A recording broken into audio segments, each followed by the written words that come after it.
Vamos. Um minutinho não faz tanta diferença, mas vamos iniciar aqui nossa live. Sejam bem-vindos vocês que estão aqui na nossa live, nossa terceira live na área de tecnologia. A última live a gente falou um pouquinho sobre a experiência internacional de Felipe Vieira. Ele trouxe um pouquinho da experiência dele e de como nós brasileiros podemos nos preparar para o mercado europeu e mercado internacional. Nessa live de hoje, temos um convidado especial, meu amigo de sala de aula. Voltamos para a sala de aula, Diego, depois de um tempo. Diego Delgado, ele é gerente de projetos lá do SESI School. E quem vai participar desse bate-papo também é Edson Moura, que ele é analista lá do Instituto de Inovação do Senai. E você que está presente na live, Joel, John, Carlos, Henrique, você pode fazer perguntas da área, pode montar o seu roteirinho de perguntas, que aqui a gente é bate-papo e tirar dúvida sobre vários profissionais aqui. John também pode trazer experiência, Joel, Carlos também pode trazer experiência dele, porque hoje nós vamos falar sobre qualidade em software, certo? Então, para iniciar essa conversa, eu quero que Edson Moura ele fale um pouquinho quem é Edson Moura, né? Qual a experiência de Edson Moura e o que é que ele espera dessa live. Boa. Primeiramente, boa noite a todo mundo, né, oficialmente. E, bom, atualmente eu contribuo no Instituto Senai de Inovação como líder de operação, de análise de operação lá, de suporte, inclusive, a produtos digitais que o Senai produz, né? Pouca gente sabe que o Instituto Senai de Inovação, ele desenvolve software para a indústria, inclusive para o próprio Senai, em produtos de transformação digital também. E, basicamente, hoje, a gente costuma muito a mirar no efeito final, né, no resultado final, e ainda mais com a chegada das IAs, né, que facilitam a entrega dos códigos e tal, mas, mesmo assim, ainda a gente sente que o pessoal está ficando menos ligado com a qualidade. Eles focam muito nas entregas finais para fazer sprints mais voláteis, mais rápidas, para fazer incrementos mais simples, porém, no tanto todavia, a estrutura do código está cada vez ficando mais debilitada, mais fragilizada. Isso. É porque às vezes não há um refino do código. O pessoal Exato. o código na inteligência artificial e não refina esse código. Exato. Aí não pensam em segurança, não pensam em backdoor mais, ninguém pensa mais em BDD, em TDD, ninguém pensa mais em... Inclusive um termo... E aí, Diego, se eu estiver falando alguma besteira, um termo que a gente vê que é muito recuso no mercado atualmente de QA é o engenheiro de QA. É um profissional extremamente raro. Eu acho que no Instituto só tivemos 2 engenheiros de QAs em mais ou menos... eu estou lá há 6 anos, mas o Instituto foi criado em 2017, então pouco mais de 9 anos. A gente só teve 2 engenheiros de QAs e os caras foram absorvidos. E, isso é uma coisa que realmente dificulta muito o dia a dia de quem trabalha com qualidade de software, né? Mas aí eu deixo a palavra aí com o Alberes.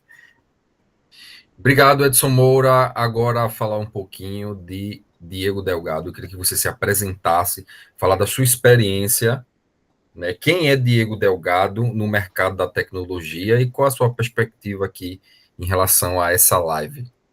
Então, boa noite, pessoal. Obrigado por estar aqui. Assim, é um prazer enorme. E, assim, meu nome é Diego Delgado, nasci aqui em Recife mesmo, sou daqui, saí daqui e voltei novamente, porque eu gosto muito daqui.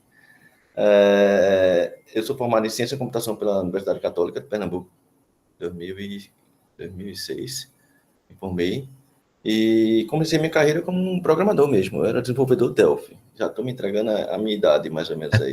Então, desenvolvi em Delphi, e também fui um pouco trabalhei um pouco com banco de dados também, mas aí essa minha experiência com programação foi mais em estágio, sabe? 1 ano e meio, 2 anos de estágio. Logo no segundo período, terceiro período da faculdade, eu já estava sentindo falta já de foi meter a mão na absorvido pelo massa. mercado, né? Não, ainda não. Eu ainda fui atrás de um curso complementar, porque a faculdade estava demorando muito para... Eu estava sentindo falta de ir para o mercado. A faculdade não estava as primeiras cadeiras na universidade católica, principalmente, tem muita cadeira letiva, assim, não é letiva, mas obrigatória, que são de introdução à filosofia, inglês, sei que, não sei o que. Então, não tinha muita cadeira de programação, só começa a partir do terceiro período. Então, no segundo, eu já comecei a fazer um curso, eu fui no internato, não sei se alguém lembra do internato, não sei nem se existe ainda, mas Eu era acho ali que no só o Derby. prédio existe. Agora eu não sei se tem. Eu fiz o curso de Delphi lá, no internato. Porque se eu fosse esperar para aprender Delphi na faculdade, eu ia esperar até o sexto período, mais ou menos, enfim. Aí eu fiz esse curso, entrei no mercado como estágio, já no terceiro período já comecei a estagiar. E aí, o mundo dando volta, teve uma oportunidade de aparecer uma oportunidade no César como QA, né? Porque aí foi exatamente em 2004, eu me formei em 2006. Em 2004 eu estava mais ou menos no quinto, sexto período, e eu entrei no César como QA. Foi o grande projeto da Motorola, o BTC, que contratou mais ou menos 200 pessoas de cara, assim, sabe? Foi um período bem estressante. Até minha gerente de projeto da época, ela disse que a gente teve entrevista, era 5, 6 entrevistas por dia que eles faziam. E de lá, pronto, começou minha carreira QA em 2004 até o ano passado. Até novembro do ano passado, até esse ano, até março desse ano, eu estava trabalhando com QA, né? Obviamente, na cargo de liderança e tudo mais. E tu também tive essa experiência de trabalhar fora do país, não foi? A gente tava conversando naquele dia. Isso. Com QA também, não? Também. Eu saí daqui, eu fiz um processo de imigração para morar no Canadá, em 2010, né? Eu estava no César. Eu dei entrada no processo de imigração, demorou 1 ano e meio, mais ou menos, para toda a minha documentação sair, né? Que eu tinha que estudar francês, eu fiz um bocado de coisa, entrevista e tudo mais. E aí, quando foi em 2012, eu saí do César, saí do Brasil, fui morar no Canadá, né? Fui de mala e cuia, sem emprego, só com entrevista marcada. Cheguei lá em Montreal, aí consegui um emprego, logo na primeira entrevista, que eu fui com a indicação de um amigo, assim, eu fiz a entrevista boa. E aí fiquei lá, trabalhei 9 anos nessa primeira empresa que eu entrei lá, que era a Nuance, que depois vocês vão olhar no meu LinkedIn, no meu currículo, vocês vão ver 3 empresas no Canadá, mas na verdade, trabalhei em 2. A primeira e a segunda mesmo que é quase que a mesma empresa, é a empresa na área de reconhecimento de voz. A Nuance, muita gente não conhece essa empresa, mas na verdade a Nuance foi a empresa que criou o Siri da Apple. A Apple comprou a tecnologia da Nuance em 2009, 2008, 2009, e aí a Nuance vendeu a tecnologia, mas não podia mais entrar no mercado de mobilidade para celular, essas coisas. Então, a Nuance se especializou em 2 outras indústrias, que foi a indústria automotiva, de carro, e a indústria de saúde, hospital. Então, reconhecimento de voz para essas 2 indústrias. E eu trabalhei na indústria automotiva por 9 anos nessa empresa, né? Só que aí, nesse período, a Nuance fez um spin-off, ela pegou o departamento, né, todinho de automotiva e separou, e virou uma empresa separada, que se chamou a Cerence, que é onde você vai ver no meu currículo também. Então, eu trabalhei com reconhecimento de voz, com inteligência artificial já nesse período, porque tinha toda... não existia a Generative AI, nada, era mais NLU, Natural Isso aí já Language era Understanding. meados de 2010, 2012 já? 2012, quando eu entrei lá. 2012. Eu entrei nesse mundo de reconhecimento de voz, né? Certo. Na época, chamava os módulos de inteligência artificial que a gente chamava era NLU, Natural Language Understanding, sabe? E tinha um ASR, que era... Sim. Aí eu não lembro. ASR era a parte que sintetizava a voz para texto, e o NLU é o que entendia o texto para um sentido, né? Para um sentido, enfim. Aí eu trabalhei durante 9 anos lá, e depois, aí assim, crescendo, né? Comecei como um QA sênior, e aí me tornei gerente, aí virei gerente sênior. Aí eu tive em 2021, eu tive a oportunidade, acho que foi 2021 eu tive a oportunidade, no meio da pandemia, de ir para Calgary, que eu morei 10 anos em Montreal, Sim. trabalhando nessa empresa, e aí tive a oportunidade de ir para Calgary, como diretor de QA. Aí era uma responsabilidade bem maior, era responsável por um time de mais ou menos 25 pessoas, que era menor que meu time como gerente. Meu time como gerente Os eu tinha 40 projetos, a pessoas. responsabilidade do projeto era maior, né? Exato. Aí fiquei 3 anos lá, em Calgary, e aí, por destino da vida, decidi voltar para o Brasil. Minha mãe tem 81 anos já, então eu preferi ficar um pouco mais por perto, sabe? Um bom filho sempre a casa torna. Exato, exatamente. Ela tá bem, não tem nenhuma doença nem nada, mas eu Não, para achei que acompanhar, né? O uso que o é, pai e a mãe, eu entendo isso. é, exato. Agora, tu comentou que inicialmente você começou no SESI School, né? Como a questão É no César mesmo, no no César. O SESA, César sim, School surgiu depois. sim, no SESA. E tu começou, tu fizesse a graduação e tivesse que complementar com um curso de Delphi, não foi? Isso. Agora, como e por que você fez essa transição para a área de QA, de qualidade de software? Foi, foi interesse seu mesmo? Foi um convite? Como surgiu Não, esse foi uma interesse? oportunidade mesmo. Assim, eu não conhecia o mundo do QA. Eu acho que quase ninguém que se formava naquela época, a gente não tinha cadeira de testes na universidade. Na minha época, em 2004, 2000, não existia isso. O máximo que você podia ver na história, um livro da história da engenharia de software, podia contar uma historinha lá sobre teste, mas aprofundar, não era nem um capítulo sobre teste, era talvez um subtópico dentro de É, um capítulo do livro. uma anotação, uma referência. Mas nada de aprofundar. Então, assim, como eu estava estagiando e essa oportunidade do César era um emprego, né, CLT mesmo, full time, eu disse, não, esse eu vou entrar. E aí eu entrei, né?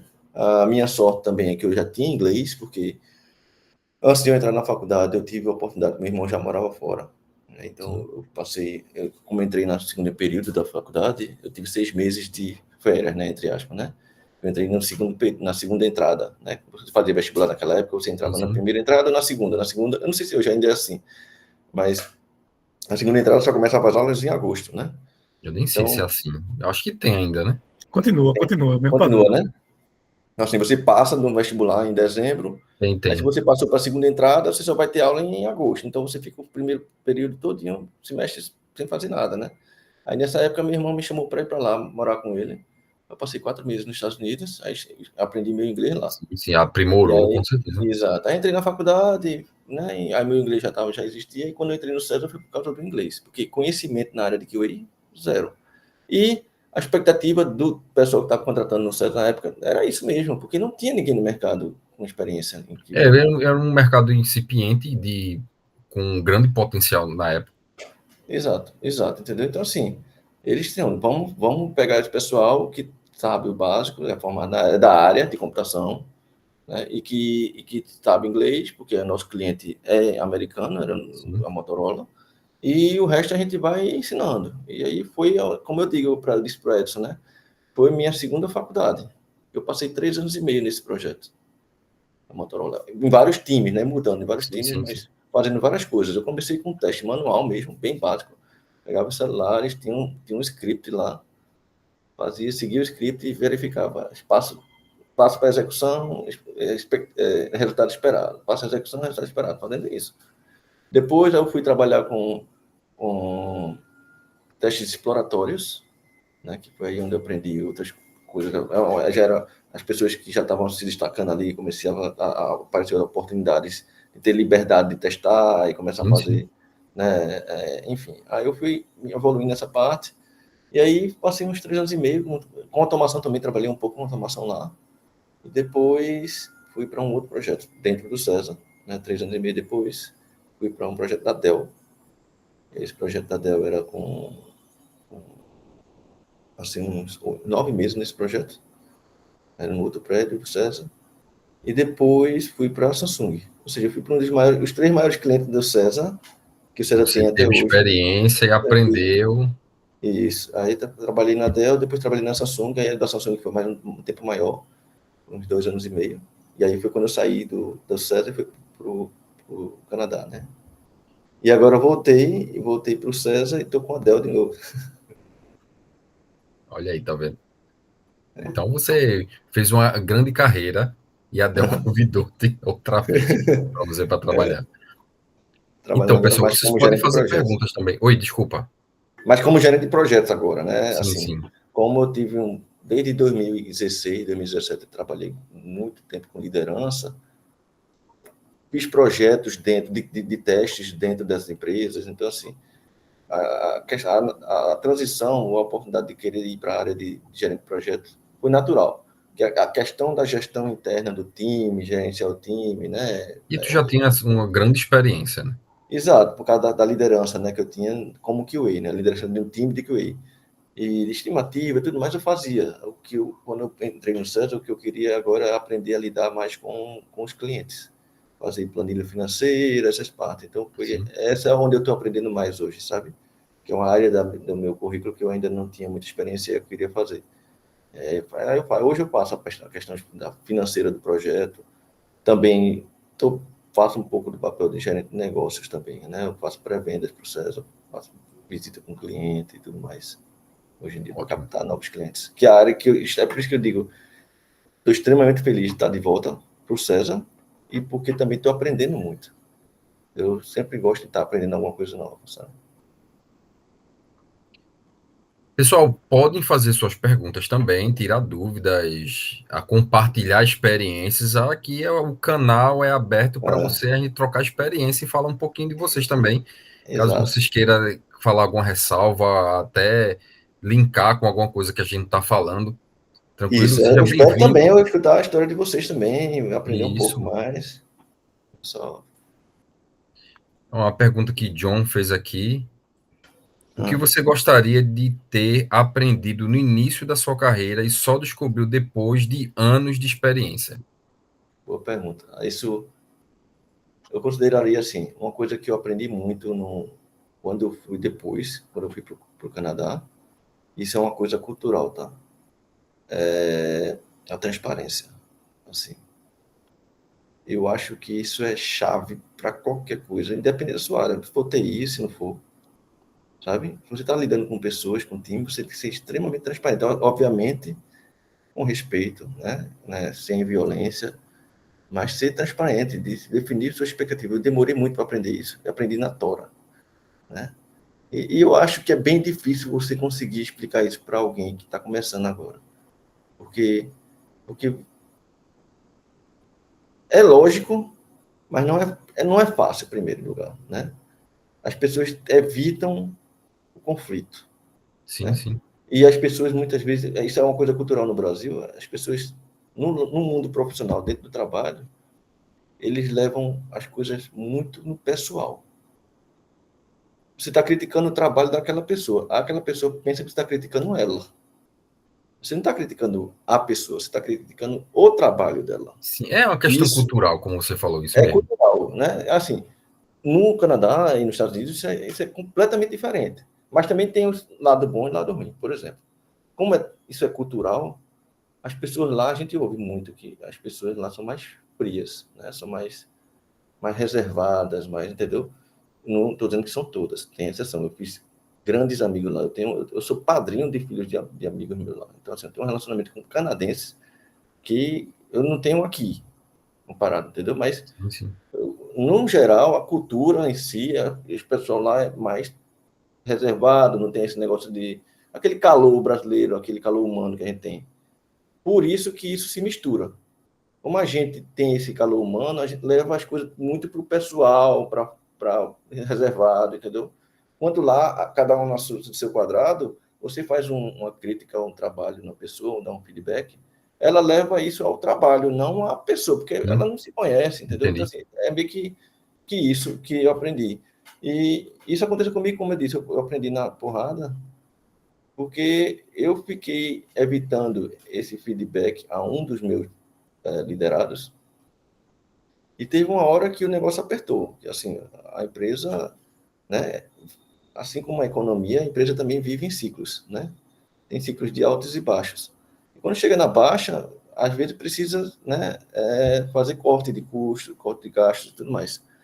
E quando você vai fazer corte de gastos, você vai escolher as pessoas que performam menos, certo? Obviamente. Isso é lógico. E aí, como você vai fazer você vai cortar uma pessoa se você nunca deu a chance a ela a melhorar, a entender? Às vezes ela nem sabe que ela tá não está performando, entendeu? E isso me deixou bastante preocupado. Então, assim, teve um momento que eu precisei demitir uma pessoa e a pessoa nunca tinha tido um feedback E até real. uma questão de experiência tua como líder, né? Exato, Porque às exato. vezes o líder tem que se posicionar em situações críticas desse tipo. Exatamente, né? Então, hoje até comecei agora, né? Eu voltei para o CETA faz 6 meses, né? E eu cheguei no projeto e já cheguei dando feedback para algumas pessoas depois de 2 meses. 2 meses de trabalho, a pessoa está lá há 2 anos e nunca recebeu um feedback nos projetos que ela trabalhava antes. E com 2 meses comigo eu já dei um feedback e formalizei no sistema, sabe? E aí algumas pessoas, porra, tu é carrasco, ou sei lá, alguma coisa desse tipo. Eu disse, não, bicho, pelo contrário, eu acho que eu estou dando uma chance a ela a melhorar, aquela Sim, pessoa a sim, melhorar. sim. Todo feedback é válido. E o meu feedback foi extremamente embasado em fatos e com expectativa de melhoria e com sugestões. E justamente um feedback embasado é essencial. Tem que ser um feedback completo, não é só dizer assim, ó, você não está fazendo isso. Não, você não está fazendo isso por causa disso, disso, disso, isso afetou nisso aqui, e eu espero que você faça isso na próxima vez, ou então faça essas coisas. Tenta fazer desse jeito que vai melhorar. Tipo assim, entendeu? Então, para responder e finalizar a pergunta do nosso colega John aí, eu acho que assim, que eu gostaria de ter aprendido antes, no começo, para evitar aquela situação que até hoje me marca, ter tido a ideia de que a transparência é a chave para ter um time, sabe, que trabalhe bem com você e que entenda. Porque a partir do momento que aquela pessoa entende como eu trabalho, que eu, né, ela E vai ter a total transparência, a total liberdade de falar comigo, de entender o problema, de explicar, eu compartilhar, para a gente trabalhar junto. acho que, Diego, nesse contexto de transparência, está muito relacionado à gestão de comunicação. É, Você tem uma comunicação direta com as pessoas do seu trabalho, sendo objetivo, respeitando e passando a informação que tem que passar de forma assertiva, né? Eu acho que isso contribui bastante. o Júlio está perguntando aqui também, né? Eu estava Júlio falando isso na. César de Brito, Isso. Júlio, ele comentou aqui, trabalho com os russos e demorei para acostumar com a Esse foi o frieza. Joel. Esse foi o Mas, Joel. não, esse foi o Joel, não foi? Deixa eu só É, fazer o. Cadê? Isso, Joel. Joel, trabalho com os russos, demorei para acostumar com a frieza, mas hoje em dia acho que deixa tudo mais prático. Acho que essa é a exatamente. questão cultural mesmo, né? Como a É, gente tinha é, mencionado. é. Júlio César, isso tu fala da posição como líder gestor, e para quem está de baixo ainda, como posso aplicar isso, essa questão da transparência, como tu comentou?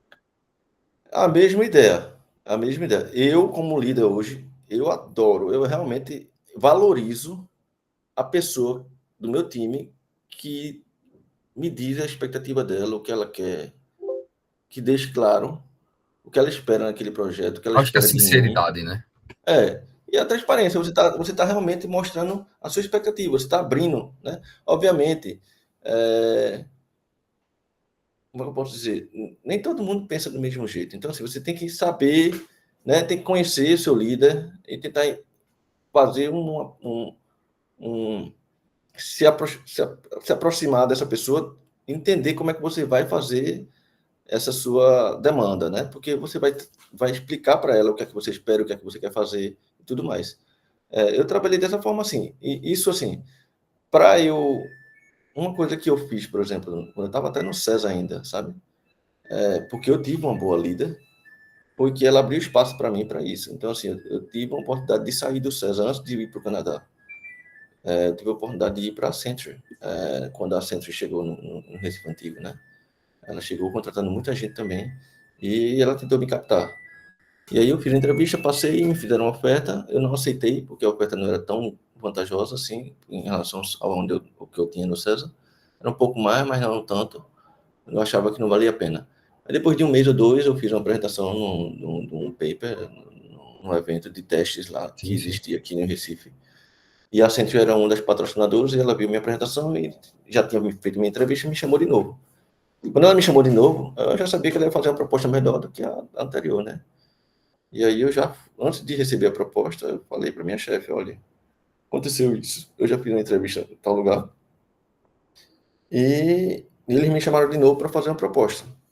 Era uma segunda-feira, eu ia receber essa proposta na sexta. Eu falei com minha chefe, que hoje, inclusive, ela é a minha chefe atual também. Voltei a ser, ela voltou a ser minha chefe novamente. Quando eu voltei para o César, ela foi minha última chefe quando eu saí do César. Quando eu voltei para ela de novo. E ela disse, não, a gente vai dar um jeito nisso. Então, aí ela fez uma contraproposta e eu fiquei no César. Então, assim, essa transparência me beneficiou. Sim. Porque se eu não tivesse feito isso, talvez não tivesse nem tempo de negociar, entendeu? E eu fiquei na empresa que eu sempre gostei de trabalhar. No final das contas, depois de muitos anos morando no Canadá e voltando, eu tentei entrar no César, mas assim, o pessoal não cria vaga para você porque você trabalhou lá, né? Então você tem que esperar o momento certo, a oportunidade De fato, aparecer. tudo tem seu tempo. Então, exato. Enquanto eu estava esperando, aí apareceu uma oportunidade na Accenture, de um amigo meu que trabalhou comigo no César, que trabalhava lá. Aí eu entrei na Accenture, entrei em novembro do ano passado, fiquei até março. Fiquei 4 meses na Accenture, porque aí apareceu a vaga no César, e aí eu não podia recusar, né? Eu voltei para o César, em março. Mas, assim, acho que transparência dos dois lados, tanto do liderado para o líder, quanto do líder para o liderado, eu acho que é extremamente importante. Obviamente, como eu disse, não podemos confundir a transparência com a ignorância, assim, Sim, aquela sim. Uma falta de uma respeito, coisa né? direta, a falta de respeito, tá?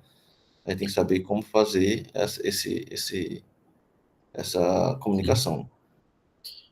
John Santos levantou a mão. Pode fazer a pergunta, John. Super importante, né, Diego? No caso, a gente ter essa comunicação bem horizontal. Esse momento de transparência que você fala é o one-on-one? Em qualquer Durante o momento, pode ser em qualquer tipo, momento. Mas eu diria que o one-on-one é o momento mais, né, mais propício, dependendo da frequência que você tem, um one-on-one, por exemplo.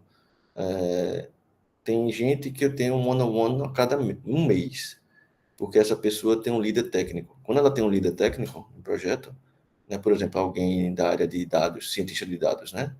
Não é meu forte a área de ciência de dados, né? Eu conheço, tenho noção básica, mas não é meu forte. Então, eu não vou deixar aquela pessoa, eu não vou ser o líder dela direto, técnico. Então, essa pessoa tem um líder técnico, né? Uma sênior, um tech manager, que vai acompanhar ela com mais frequência, a cada 15 dias, tendo um one-on-one deles técnico. E eu fico com um one-on-one, né, mais de projeto, de liderança, de carreira, sabe? Aí eu tenho a cada um mês. Mas se for um liderado meu direto, uma cara da área que eu do meu time, aí eu tenho uma liderança porque eu viro líder técnico e de carreira de tudo dele, né? Aí eu tenho uma frequência de 15 dias. Mas se for a pessoa que tem uma frequência de um mês, eu não vou esperar um mês para. Não vou esperar o próximo ano para dar um feedback, né? Que é bem pontual ali. Aí eu vou e marco uma reunião próxima daquele evento para tentar. Quanto mais fresco tiver o evento, melhor para você conseguir pontuar, entendeu? E tem muita gente que deixa para dar feedback depois de 6 meses.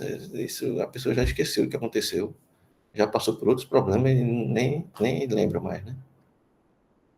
Então, sim, pode falar, John. obrigado, é de suma importância isso. Obrigado mesmo. Ó, a Claudia Neri está aqui conosco também. Ele colocou aqui no chat. Concordo totalmente com o que vocês colocaram sobre feedback. Quando eu era aprendiz, tive a iniciativa de demonstrar interesse genuíno em conhecer mais sobre a trajetória do meu ex-gestor. Essa abertura para aprender e ouvir experiências me ajudou a fortalecer nossa comunicação e mostrar meu comprometimento com o desenvolvimento profissional. Como consequência direta dessa postura, logo depois tive a oportunidade de assumir um novo desafio na empresa. É isso aí, a questão da transparência, a questão de você ser sincero nas suas palavras, né? Definir sua expectativa, né? Isso. Se O posicionar, Claudinho né? falou aí, ele se posicionou exatamente com o chefe dele e disse, olha, eu quero entender mais como é que você, né, seguiu sua carreira e eu quero seguir também uma coisa parecida porque eu admiro a posição que você está. E aí o cara, obviamente, vai ajudar, né? Ele quer ajudar você a progredir. Então, ele definiu para o chefe, que às vezes a pessoa trabalha com um líder e só faz o trabalho dele, não fala, não define expectativa, não diz para onde quer chegar. Isso, muita gente faz isso, tá? Em todas as áreas, na área financeira, na área profissional, na área pessoal. Não tem Sim. um planejamento daqui a 1, 2, 3, 5 anos, não tem uma meta, não tem nada. E aí a pessoa fica só naquela música do Zeca Pagodinho, deixa a vida me levar, né? Vai levando, Hum. ele vai. Não, você Aí tem que tem. parar para pensar e refletir. O que é que eu quero fazer? Onde é que eu quero Sim, chegar? sim. A partir do momento que você sabe onde você está, quem você é e para onde você quer chegar, aí você começa a definir suas metas e transparecer isso para o seu líder, para ele poder lhe ajudar. Porque se ele não souber, se você não sabe, como é que ele vai saber? É um fato. Né? Então, Diego, voltando aqui para uma pergunta relacionada a QA, né, a área de QA, né? Muitas pessoas pensam que QA é apenas um testar o que foi feito, por exemplo. Como Uhum. você desmistificaria essa visão, mostrando que é uma área de grande impacto? O que é que Então, você poderia falar sobre isso? QA tem muitas técnicas, né? E cada técnica de QA, quando você tem um livro muito bom do ISQTB, a certificação. Eu não tenho certificação, tá? De QA, mas eu li os livros, muitas matérias, até dei aula, fiz aula de certificação, apesar de não ter. E o engraçado foi que as aulas que eu dei, todos os meus alunos que fizeram, que aplicaram, passaram. Né? Você vê lá no meu LinkedIn que eu tinha um curso aqui no Recife Antigo, que era uma empresa chamada Intelecto, que era de um amigo meu, era uma empresa de certificação. Aí, assim, as técnicas de QA, ela é embasada na linguagem de programação em si, né? Sim, Por exemplo, por que a gente faz boundary tests, né? Teste de barreira, né? Você tem um determinado campo ali do sistema que aceita entre 0 e 100, um exemplo, certo? Não tem aquele teste teste de barreira, né? Boundary test, né? Eu acho que o nome é barreira em português, eu acabei esquecendo, mas você testa 0, você não testa todos os números, você testa 0, testa 100, testa -1, testa 1, testa 99 e 101. No máximo você faz isso, né? Se quiser até reduzir, pode reduzir um pouco mais. Mas por que você testa isso? Às vezes as pessoas não param para pensar por quê. Mas por quê? Porque a maioria dos erros na programação, quando o programador vai escrever aquele código ali, ele vai botar o quê? Ele vai botar um if maior que 0, né? If menor que 100. Aceita. Se não, não aceita. É isso? O valor. isso. Mas tem gente que erra o maior igual, entendeu? O menor igual. Então é isso. Às vezes você bota if maior igual a 100, desculpe, se maior igual a 0, se menor igual a 0. Igual. Então ele inclui o 0 e o 100. Certo? E a regra era aceitar de 0 a 100, não é isso? Só que a galera bota if maior que 0 e menor que 100. Só que aí você não aceita nem o 0 nem o 100. Porque você esqueceu de botar o igual. Então, essa técnica de testar as barreiras é por causa desse tipo de erro que acontece no código, que é comum. Entendeu? Então, assim, isso eu explicava muito para os alunos de QA lá, quando eu dava essa aula. Você tem que entender a razão por que aquela técnica existe. Não só aprender a técnica E e não só decorar. copiar do chat GPT, né? Exato. Não, mas Que, a esse é gente- o problema do chat GPT, né? Hoje, que eu acho é isso. que as Tanto para exemplos. código quanto para QA, você só faz uma pergunta e pega a resposta e executa. Ele Nem não se avalia, importa nem com tem. qualidade. Exato, entendeu? Então, assim, eu acho que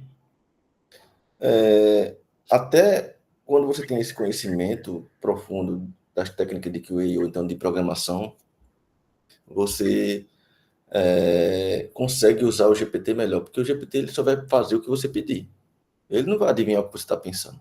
O Edson falou no começo ali, né, mas a galera pega, faz um código e não pensa na questão da segurança. Tá, beleza. Como é que você vai pedir para o GPT colocar, né, no código alguma coisa relacionada ao tratamento de segurança? Por exemplo, SQL injection, né? Faça um tratamento para saber se o campo lá não aceita SQL injection no seu código. Beleza. GPT, provavelmente, eu estou falando de SQL Injection, é porque na área de segurança eu não tenho muito conhecimento, não, mas né, esse tipo de invasão é bem conhecida, né? Envenenamento de dados. Exato, né? E também tem o outro que você sobrecarrega o servidor, né? DDoS. DDoS. Então, assim, como é que você faz para que o código seja preparado para esse tipo de ataque, né? Se você pedir para ele fazer um código, ele vai fazer o código. Sim. Mas você não faça um código que seja vacinado, vamos dizer assim, para esse tipo de ataque. Mas você tem que saber que tipo de ataque é para você pedir a ele fazer. Então, quando eu digo usar o ChatGPT por usar, é bem complicado. Acho que existe um refino, quem trabalha com qualidade, né? Com que, a preocupação pelo cenário.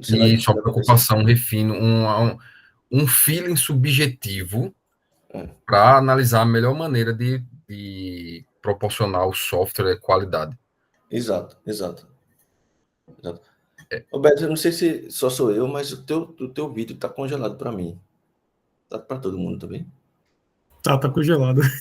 Né? Eu pensei que era Eu acho que é alguma coisa da internet, mas daqui a pouco eu volto. Aqui nem liga de novo, eu acho. Aqui nem ele tá aparecendo. Deixa eu tirar enquanto eu estou fazendo isso, fazendo a próxima pergunta. Diego, tu comentou que teu perfil mostra que você é uma especialista em automação de testes, com uso de ferramentas como Selenium, certo? Uhum. Como um profissional iniciante pode começar a desenvolver essas habilidades? Cara, tem muitos cursos hoje em dia, assim, cursos relâmpagos, sabe? Você consegue aprender esses tipos de tecnologia. Tá, agora tu voltou. Voltei. Eu liguei de novo.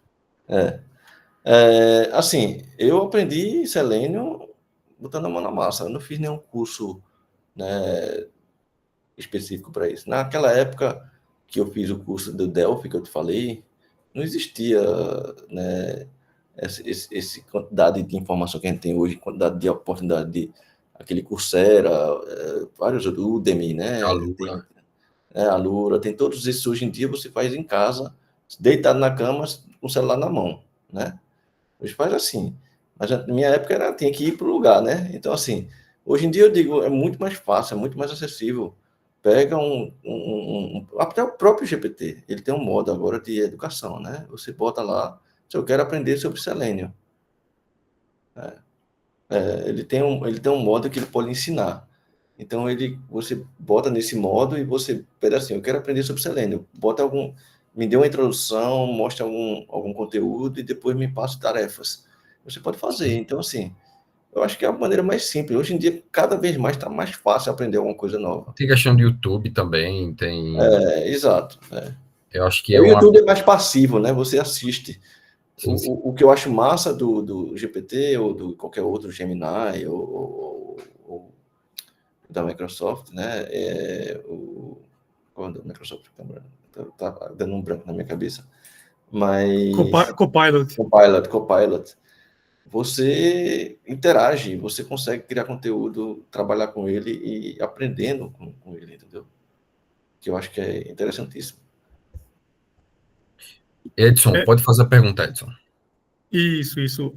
Uma pergunta interessante que, geralmente, quando a gente vai fazer cenário de caso de uso, em termos de desenvolvimento, a gente sabe que tem boilerplate, que é aquele cenário já pré-editado de CRUDs, né, de interações que a gente deseja fazer, e geralmente, antigamente não, mas hoje o pessoal já insere aquela parte dedicada à segurança nesses boilerplates mais atuais, para facilitar a rotina de criação de factories, né?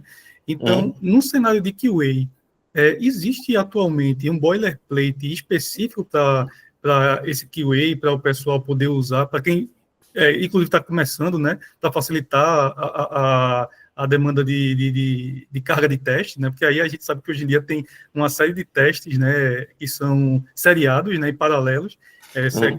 Teste de usuário, teste de barreira, teste de caixa preta, enfim. Existe um boilerplate para isso? Então, Eu acredito que eu não faz um bom tempo que eu não estou trabalhando com QA mão na massa, né? Então eu já delegava muito isso, eu estava na parte mais gerencial.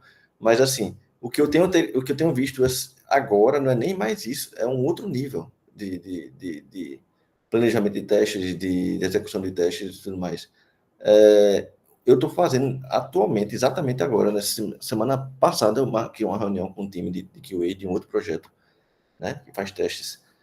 E eu estou fazendo é uma das minhas metas do ano, que o diretor do César me passou, testes, pegar um projeto de testes com IA, certo? Então, assim, a gente está fazendo um teste para ver o quanto o IA pode ajudar na produtividade dos testes e aumentar a qualidade dos testes, sabe?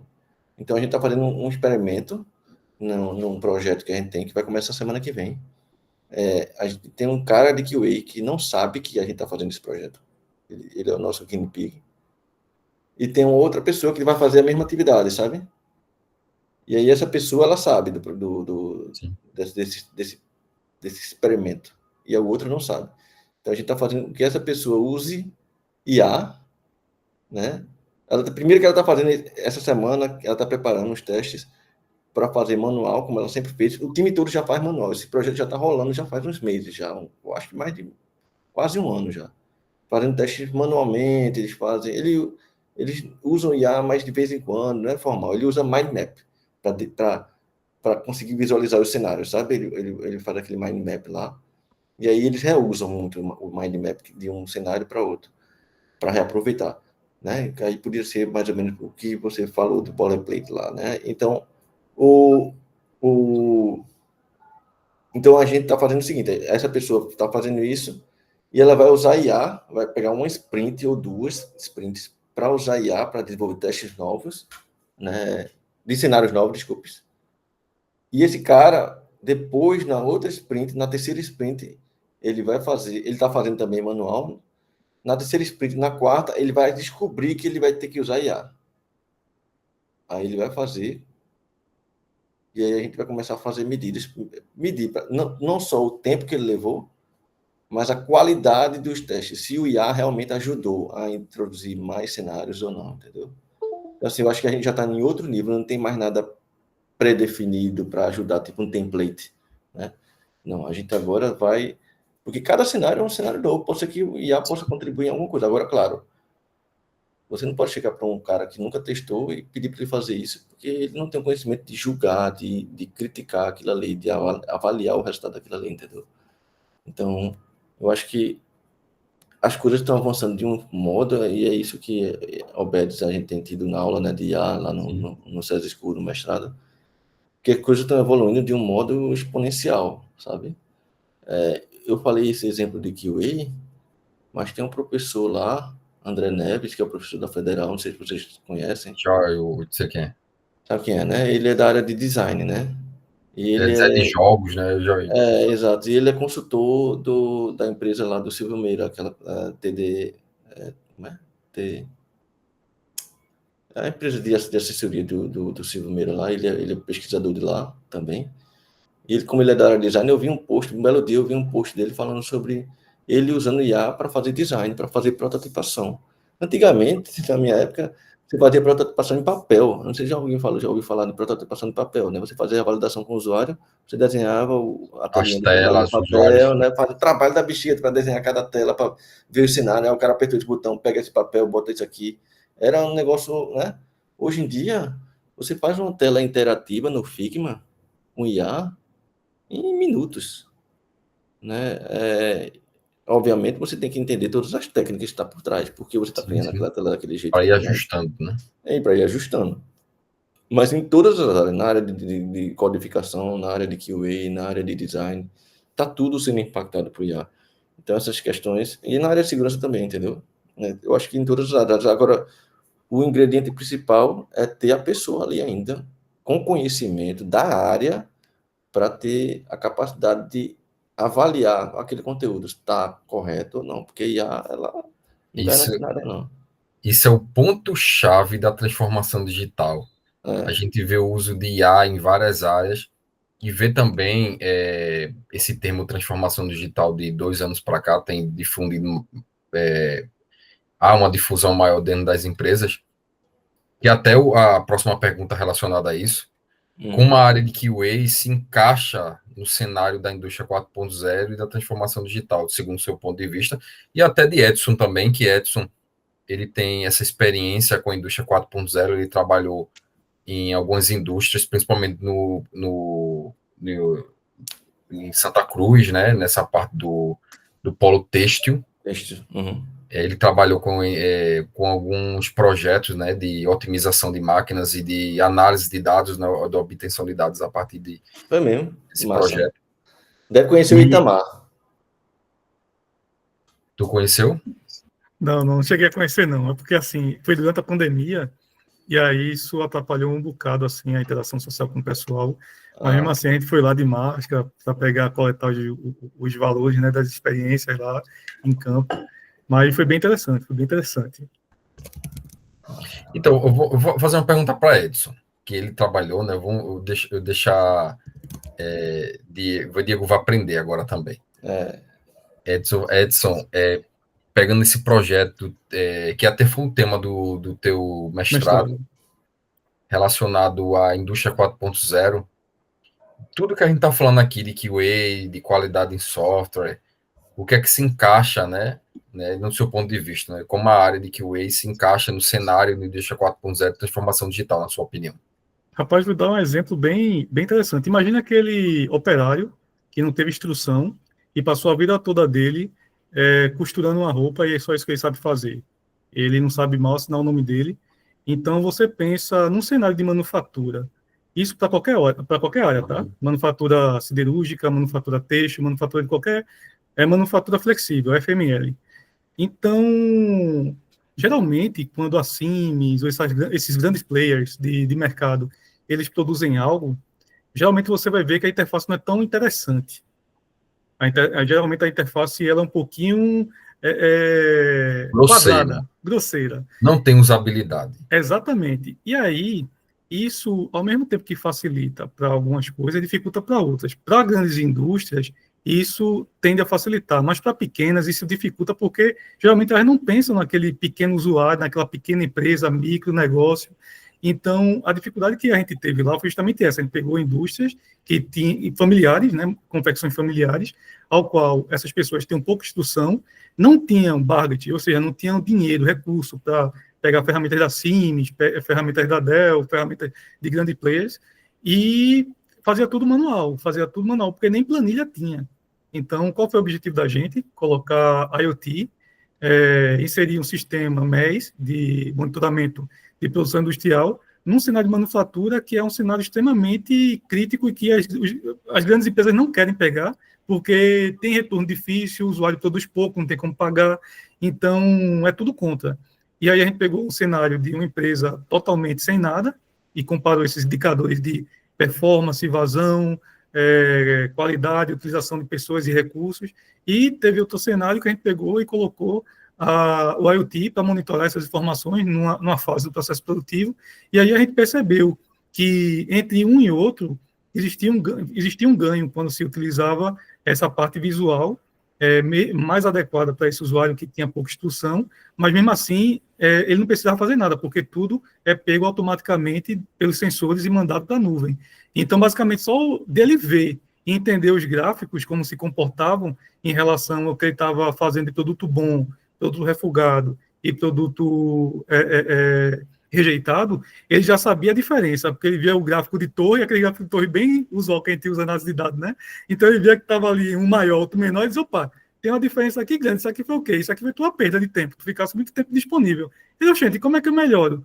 Bom, você vai melhorar fazendo o seguinte, você vai ver o seu arranjo produtivo, quem é que está tirando muita folga, quem é que não está vindo, está faltando, e não está sendo reposto no posto. E aí a gente foi começando a emergir para entender como funcionava a operação.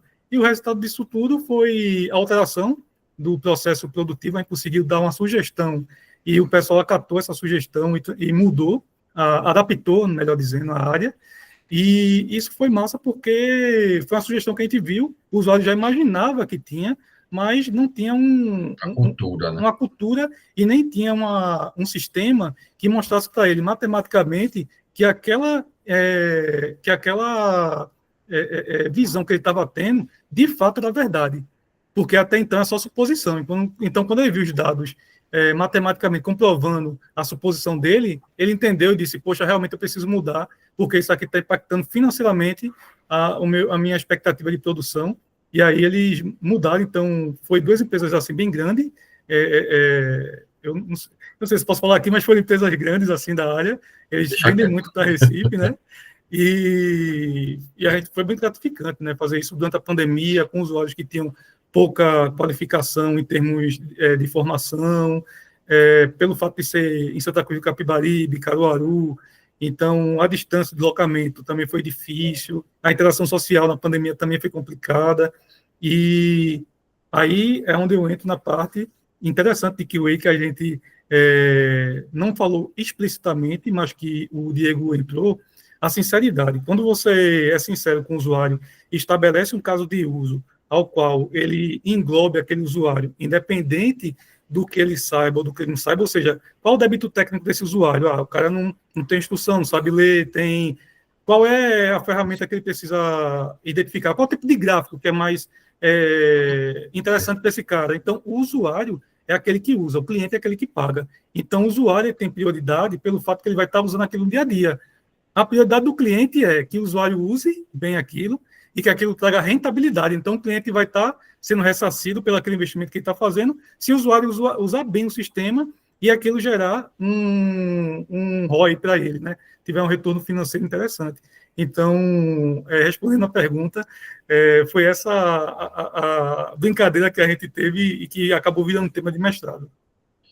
Então, como você falou, isso é o ponto-chave da transformação digital. Não adianta a gente criar softwares complexos Isso. ou até planos de QA se o produto final não for o Isso, não se usuário. encaixa no usuário. Se não se encaixar no usuário, não Isso. adianta. É recurso jogado fora. Tu comentou da questão do lado de Santa Cruz do Capibaribe, a gente sabe que existe um ecossistema muito orgânico lá, muito natural, porque cresceu de forma não planejada. Isso. E eu acredito lá que o ecossistema lá de inovação, ele deve, é essencial trabalhar com transformação digital lá com esse olhar para o usuário. Porque existem vários agentes nesse ecossistema. Não é só Exato. grandes empresas lá, é o microempreendedor E que está na calçada de casa fazendo uma etapa da linha de produção da costura de um jeans. Exatamente. E um agente que chegou muito nocivo lá em Santa Cruz, como um todo, né? Que Santa Cruz, assim, o Shopping da Moda, o polo de confecção têxtil do Brasil, quer dizer, o polo de confecção têxtil do Nordeste de Pernambuco, ele é o quinto a sexto polo maior do Brasil e que tem um impacto assim de fazer 800 mil peças ano. E o que chegou lá foi o produto chinês. O produto chinês e agora também chegou o coreano. Então, esses produtos asiáticos, tipo, chegando no polo, eles já chegam com custo de produção bem barato. Tipo, imagina uma camisa que custa 50 centavos para o asiático, enquanto que para a gente custa R$3. Então, a diferença é muito grande. O produto já vem pronto. Não é que ele vai gastar tempo para produzir aqui, já chega em container para cá. Então, isso começou em 99, esse produto começou a chegar lá, e hoje já tem muita família que está vendendo, está arrendando as suas linhas de montagem para os coreanos, e o pessoal da Coreia está começando a se mostrar nas lojas. Quando a gente vê na loja o cara coreano lá, o asiático, porque por trás, nos bastidores, ele já domina os galpões, já domina as linhas de montagem, já domina as confecções, já domina o setor de beneficiamento, já domina toda a estrutura. Né? Então, lá está acontecendo essa mudança, e isso foi também uma coisa que a gente observou e comparou no trabalho, como é necessário, né, esse olhar de usuário, essa concepção. Qual é a concepção do usuário no centro disso? Na sazonalidade, na concorrência que está chegando, que acaba sendo desleal, porque o cara não está produzindo contigo, ele já traz tudo pronto e vende bem mais barato. Então, como é que a gente cria algo que una esse débito técnico dos usuários, essa concorrência desleal, e precisa ser algo barato, prático e que aumente a performance, a disponibilidade e a confiabilidade dos produtos que ele está produzindo. Então, esse desafio foi e é um desafio bem crítico, né? Mas que sem olhar para o usuário, de fato, não tem como você nem entrar na briga, não tem como. De fato. Então, pessoal, Carlos, John, se vocês quiserem fazer uma pergunta, algumas pessoas já saíram já. Estamos no término da nossa live. Queremos agradecer todos os presentes que participaram, que fizeram as perguntas. John, quer falar alguma coisa? Eu queria perguntar ao Diego, para ele se tem alguma diferença, porque assim, eu não entendo nada da área de teste, né? Então a dúvida era se lá no Canadá, se ele teve alguma experiência com algum tipo de ferramenta que geralmente aqui o pessoal não usa, ou se não tem essa diferença, entendeu? E Aham. para você, assim, você acha que é indispensável? Rapaz, essa daqui eu acho que é indispensável, essa aqui faz totalmente diferença, para você, no caso.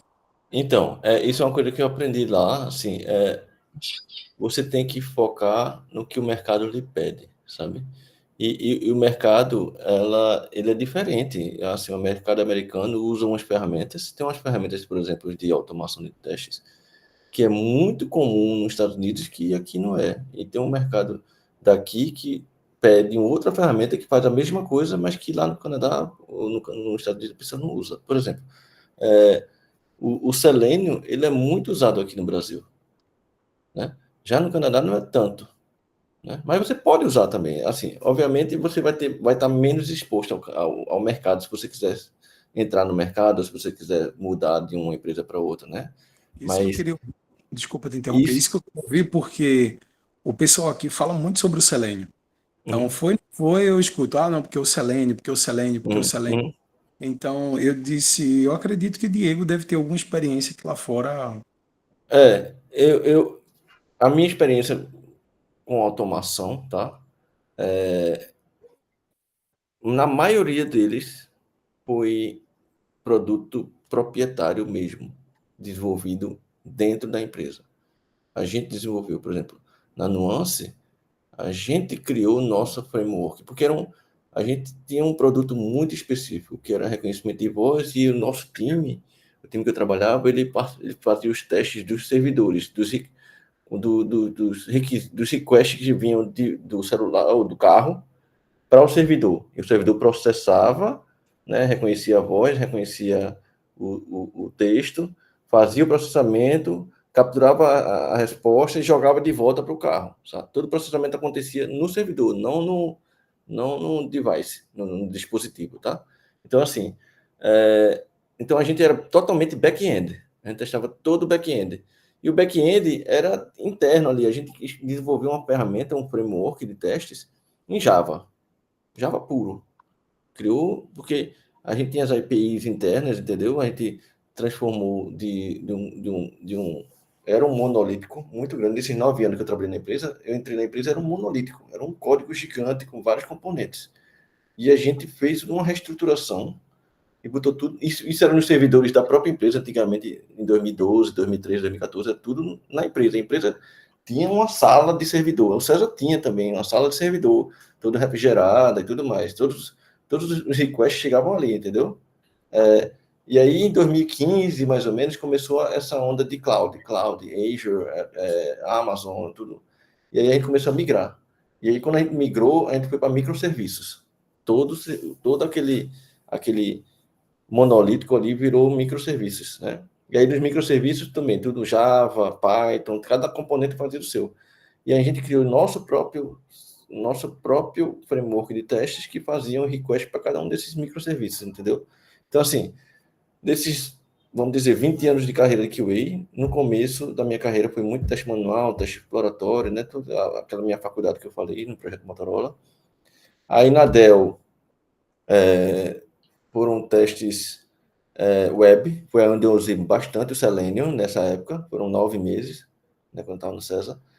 Na Samsung, que foi TV Digital, né? TV Digital também foi um framework de teste que a gente criou no César, em Java, para enviar os applets. Eu me lembro aqui, por quê? Porque TV Digital, não sei se você lembra do Ginga. Ginga era a nossa plataforma de TV digital do Brasil, oficial. Né? E o Ginga suportava duas linguagens, Java e Lua. Lua era uma linguagem para desenvolvimento de jogos naquela época. Então, a gente desenvolveu o nosso framework de teste em Java naquela época para esse projeto. Aí, quando eu fui para Nuance, para o Canadá, que é essa empresa que eu passei 9 anos, era proprietária. A gente desenvolveu um framework em Java. O nome do framework era Master. Né? Chamava Master. Agora, por que Master, não lembro mais. Mas tinha um significado para cada letrinha, que nem o César tem, né? O César tem um significado. Cada letrinha do César é Centros de Estudos Sistemas Avançados do Recife. Né? Eu não sei se todo mundo sabia, mas esse é o nome. O César significa isso. Então, e aí quando eu fui para Circle, a Circle era uma empresa já não era mais reconhecimento de voz, era reconhecimento de imagem, processamento de imagem. Era uma empresa na área de saúde. Era reconhecimento de ressonância magnética do coração e da cabeça. Né? Então, eu trabalhava com reconhecimento de imagem. E aí também, era um produto muito específico, bem específico do mercado, né? E os testes que a gente fazia era uma linguagem, era um framework chamado Qt, que eles desenvolviam lá, nesse framework, o desenvolvimento acontecia nesse framework, e os testes eram feitos na ferramenta de teste dessa ferramenta. Mas eu não recomendo nem olhar isso aí, porque é um mercado muito nicho, é um nicho de mercado mesmo, porque era um produto que eles estão até se livrando dele, porque na época que eles criaram o produto, era uma startup, né, essa empresa que eu trabalhei, que virou uma empresa grande, eles desenvolveram um sistema para Mac e Windows, sabe? Então, o Qt era isso. O Qt é como se fosse o Delphi da época do Windows. Sabe quando eu programei em Delphi, você programava para Windows. O Qt você podia fazer um sistema local para Mac e para Windows. Então, foi isso que eu acho que vai depender do que o mercado demanda, eu diria isso. Dá uma procurada na internet, sabe? As empresas, as vagas, né, que na área de automação de QA. Por exemplo, vou dar outro exemplo. Eu vim para a Accenture. Eu falei que eu trabalhei 4 meses na Accenture, né? Sim, sim. Lá era o sistema SAP, certo? SAP é um sistema gigante, não tem no mundo todo, né? E a automação deles era feita numa outra ferramenta. É muito específica de nicho de mercado. Mas eu fui lá, aprendi, fiz estudei e tive a certificação em 1 mês e meio. Uma certificação básica. Tinha outros níveis maiores, mas como eu sabia que eu ia sair da empresa, eu não dei continuidade não, sabia? Porque eu sabia que era um nicho de mercado, não era uma coisa que me interessava. Mas eu acho que você quiser... A dica, para resumir a minha resposta, John, a dica que eu te daria é: procura as empresas que você quer trabalhar, vê as vagas que ela oferece na área QA, em automação de QA, e vê que tipo de tecnologias eles estão pedindo. Tá? Porque aí isso vai te ajudar. Se você quiser, eu quero trabalhar para uma empresa americana, eu quero trabalhar para uma empresa Canadá, daqui remoto, faz isso a mesma coisa.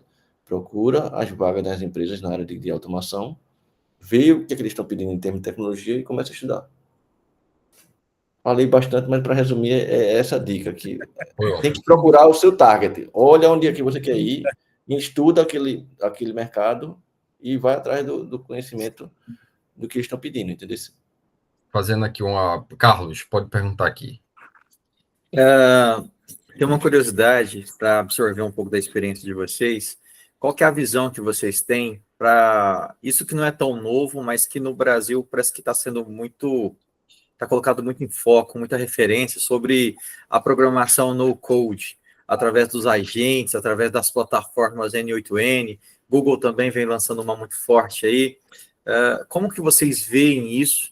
Como que vocês veem o quanto que nós podemos nos beneficiar com isso, criando ferramentas para demandar para o mercado de trabalho pequenas empresas, porque isso hoje está muito acessível a grandes e macros empresas, mas na grande massa, no comércio pequeno das nossas cidades, principalmente das cidades interiores, que deixa o atendimento muito a desejar.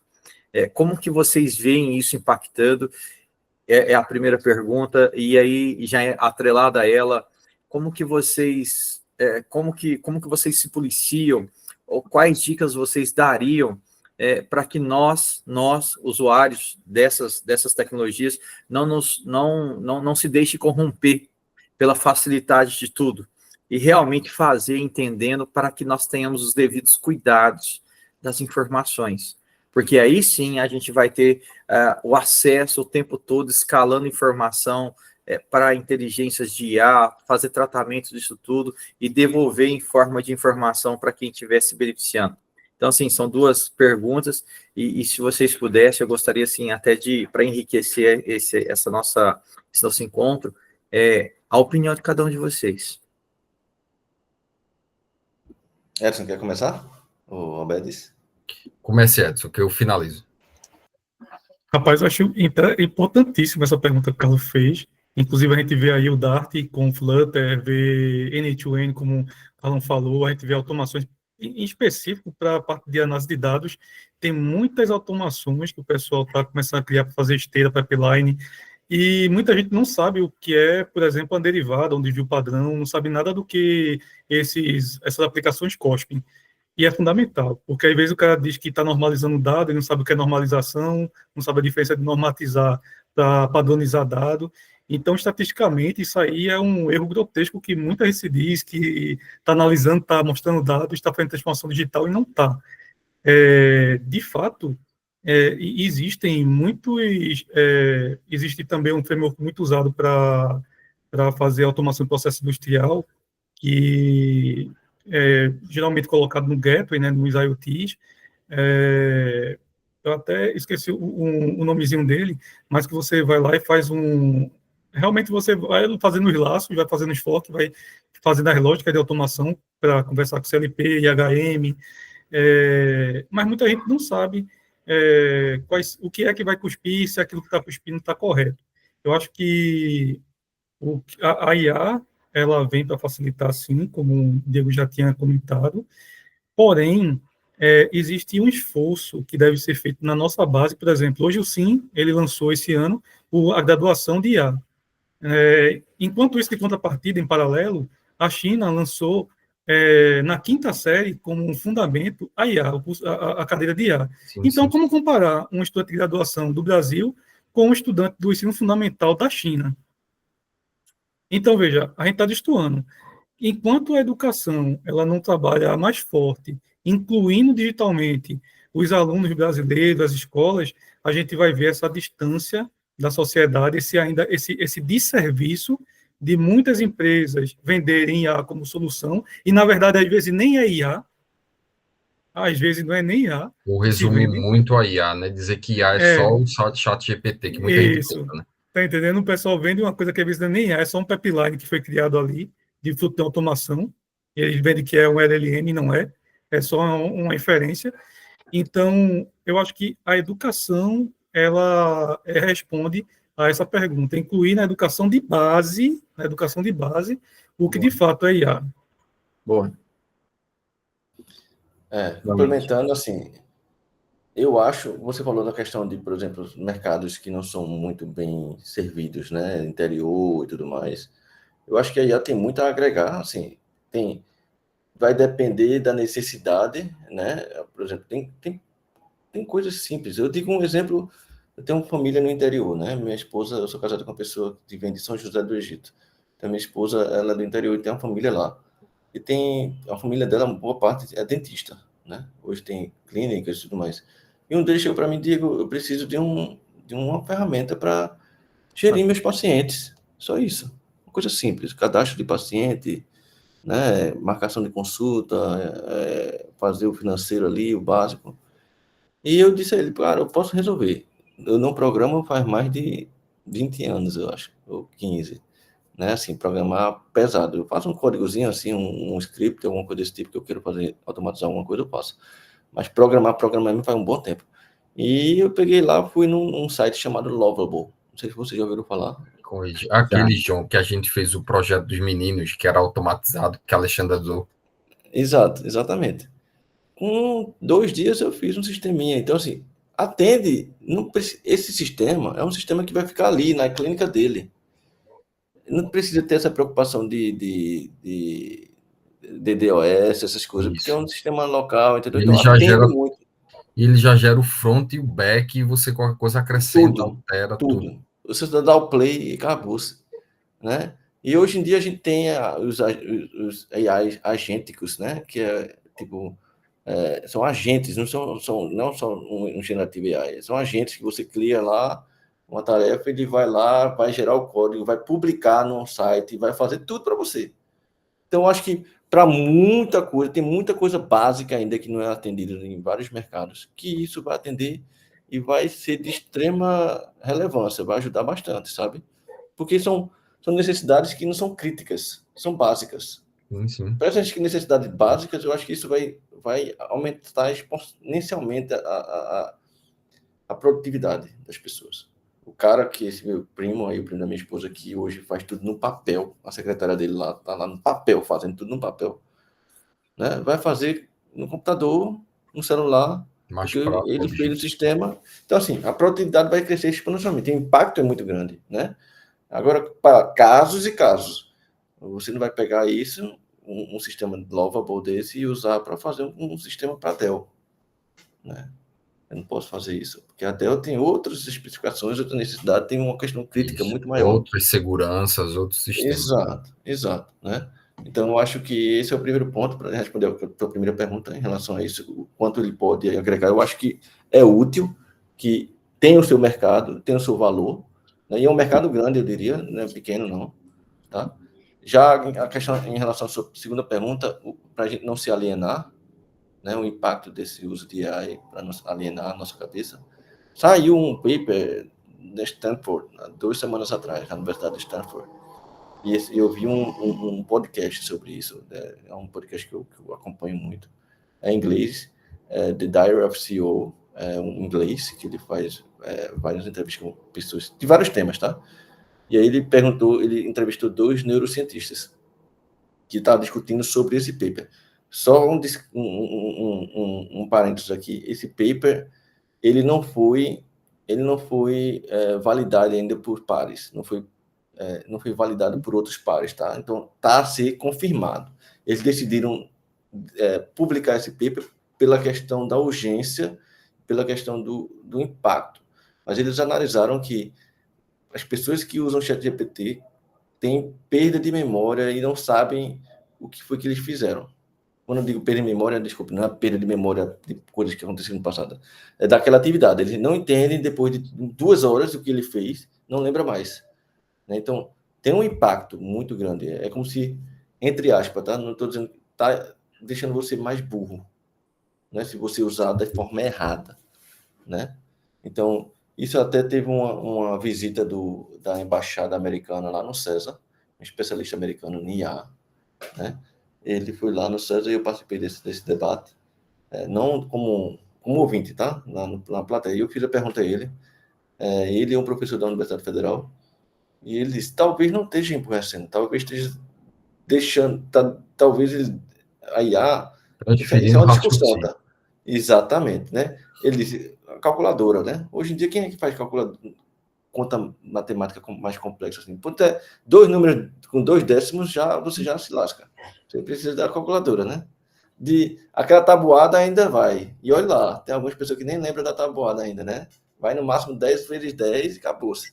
Passou a 11 vezes 12 e já lascou, né? Vai para a calculadora. Mas antigamente as pessoas sabiam esse número de cor. Conseguiam fazer esses cálculos mais rápido. Hoje a gente não faz. Talvez já nos leve a esse caminho, né? Não sabe, a gente está numa encruzilhada agora, mas assim, eu acho que é extremamente importante a gente ter essa consciência de como usar, né? Porque a gente está nesse momento de transição. Agora, uma coisa que é opinião pessoal minha, eu acho que, assim, IA é que nem celular, que nem eu vou fazer até uma comparação bem um pouco mais radical, como álcool, né?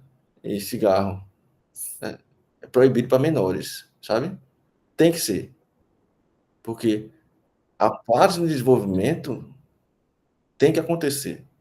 Você pode até usar IA para uma turma de quinta série, pode até usar, mas tem que usar de uma forma lúdica, dinâmica, entendeu? Não simplesmente deixar ele usar. Dependente.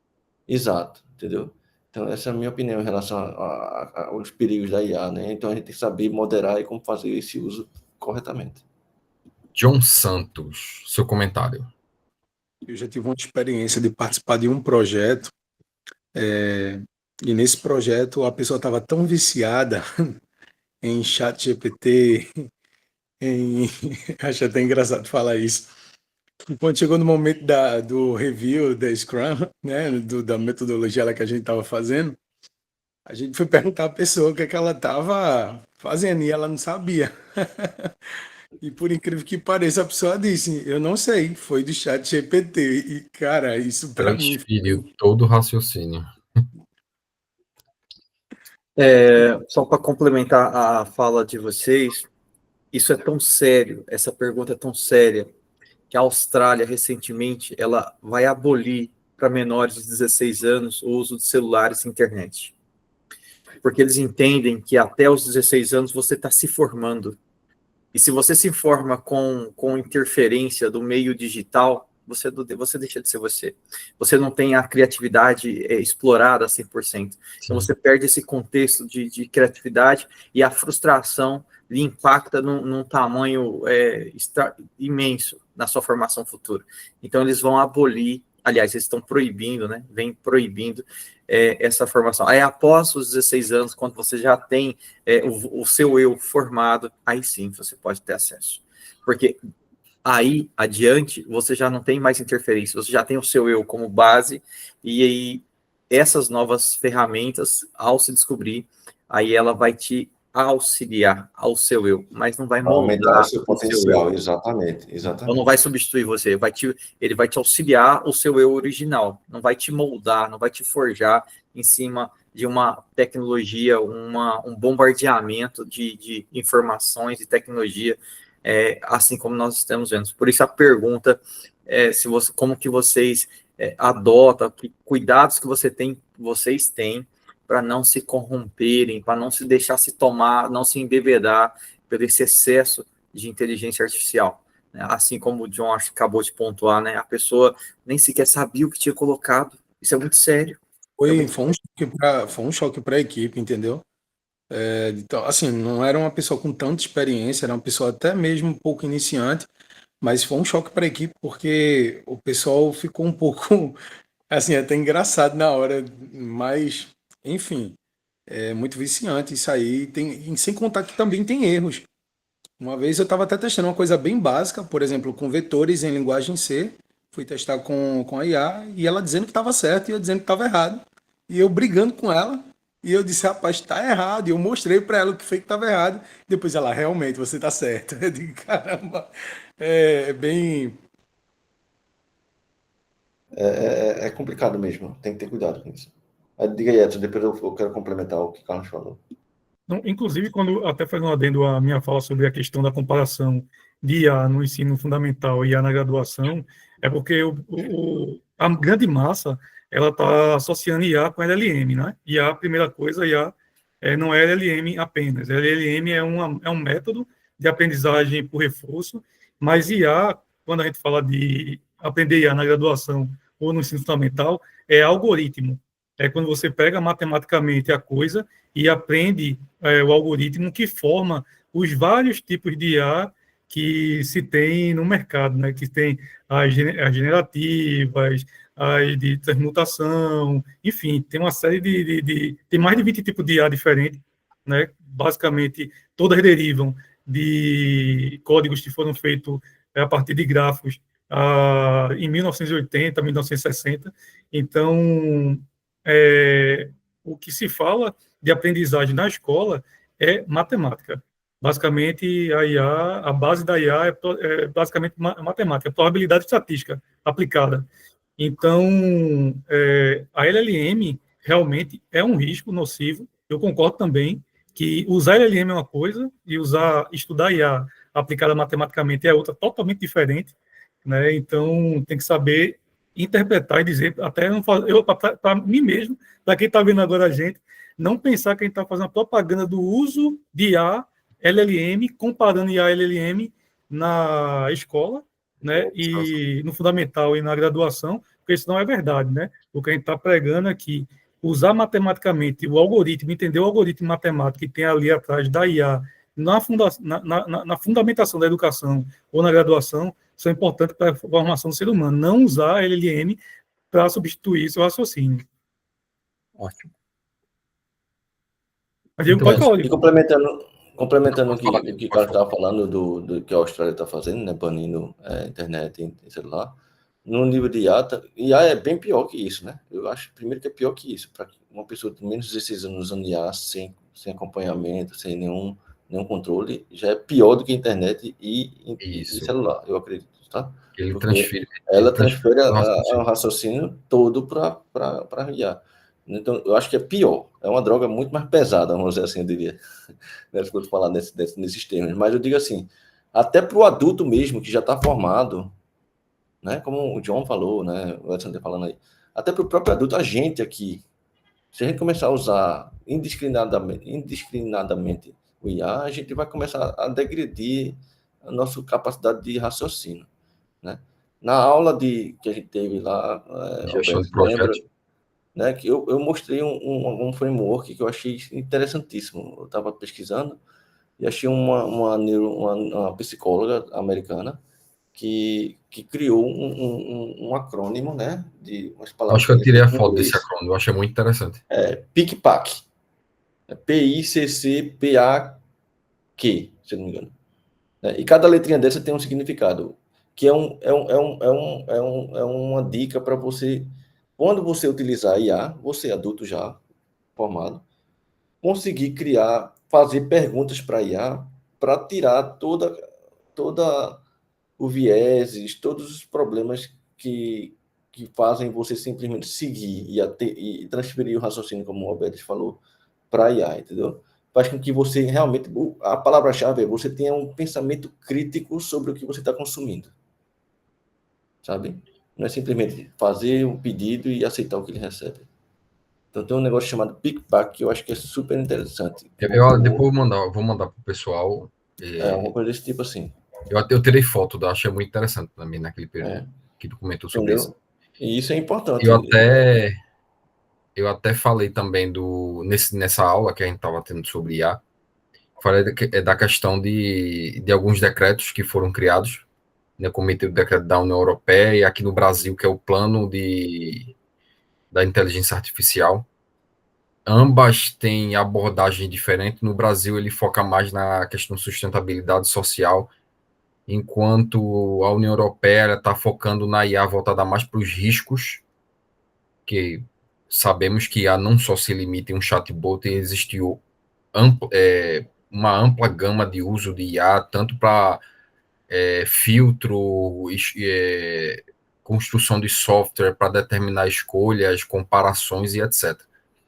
Então, acho que IA, por isso que os países, né, no caso, criaram esses decretos para controlar esse uso de IA. Porque o uso de IA pode manipular várias pessoas ou trazer um viés tendencioso, né, para determinadas opiniões, que eu acho que foi muito comentado no período político, né, iniciou nesse debate. Será que essa divisão, esse extremismo político foi determinado pelo uso de inteligências artificiais em redes sociais? Que só vai aparecer aquilo que a gente quer, só, né, tem essa questão do filtro também. Então, pessoal, finalizamos nossa live. Muito obrigado, John, Diego, Edson, Carlos, por esse debate que, se a gente for falar de tecnologia, vai passar a noite todinha aqui. Mas eu deixo a sugestão, né, para vocês participarem da próxima, que acredito, tenho 2 temas que eu quero abordar. Já falei com uma pessoa que é até João, lá da nossa sala, João Araújo, que ele trabalha com cibersegurança, trabalha no CISA. Com cibersegurança. Ele é líder, né, gerente dessa área, que recentemente foi nomeado. E tem outro debate que a gente pode aprofundar mais nessa questão da inteligência artificial, que eu posso falar. Posso falar amanhã, né, Diego, que a gente vai ter aula, convidar uma pessoa lá da sala.